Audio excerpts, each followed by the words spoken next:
Il fallait se rendre aux confins de l'entre-deux-mers girondin, dans la salle des fêtes de Saint-Hilaire-de-la-Noaille, pour assister à une manifestation réunissant les meilleurs motocyclistes aquitains. L'occasion de faire le point avec Christophe Darrier sur la saison 2019. Cette année, c'est une bonne saison pour les motoclubs, malgré quelques intempéries qu'il y a eu en début de saison, car la saison commence au mois de février chez nous. Il y a eu quelques petites dates de report, mais mis à part ça, ça s'est très bien passé, avec des pilotes mais qui se sont surpassés à chaque épreuve, qui ont été de plus en plus loin. Bon, nous n'avons pas dénombré beaucoup de chutes.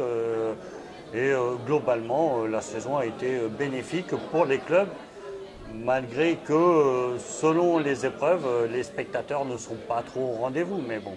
Les clubs du Sud-Gironde accumulent chaque année titres mondiaux ou nationaux, une longue tradition qui se maintient depuis des décennies. Ah oui, le grass track, le grass track en France est né ici. Les pistes comme l'Aréole, Marmande, Morizet, ce sont des pistes qui ont déjà un passé assez important, et beaucoup d'épreuves se sont déroulées sur la région, et du championnat du monde, des championnats de France depuis après la guerre. Et vous restez pratiquement tous les titres, parce que moi là vous avez remis des titres qui sont des titres de champion de France, c'est ça?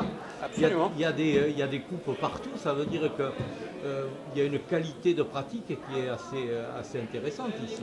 Oui, c'est un avantage, c'est aussi un inconvénient, puisque comme je l'ai dit tout à l'heure, il n'y a que 3 épreuves en dehors de la Nouvelle-Aquitaine, et ce qui, hélas, des fois peut peser lourd sur l'aura en championnat de France. Mais là, ça y est, ça commence à fonctionner, des épreuves vont commencer à venir, et je pense que ce championnat de France et ces championnats du monde vont devenir de plus en plus importants au sein de cette discipline qui est bien menée. Comment on recrute dans le motocyclisme exactement?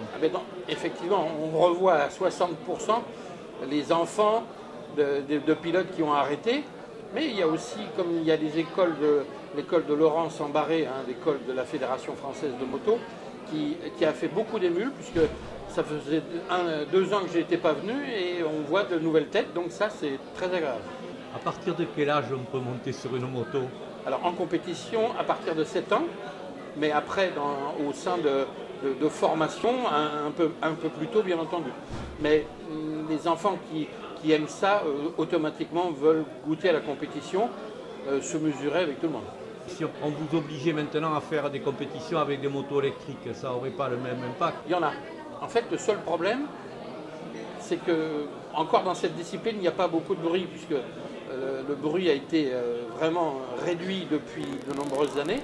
Mais en fait, le moto électrique, ça ne fait pas de bruit. Et bien ça, c'est pas bien. Trop de bruit, c'est pas bien, mais pas de bruit, c'est pas bien. Et ça, les spectateurs le ressentent, puisqu'on a eu quelques démonstrations, et ça ne fonctionne pas parce que justement, il n'y a pas un bruit.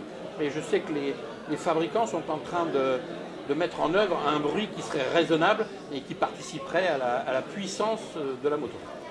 Pourtant, très spectaculaires, les compétitions ont de la peine à attirer les spectateurs. Ce qui bug un peu pour les spectateurs, c'est, je pense que c'est la méconnaissance du sport déjà.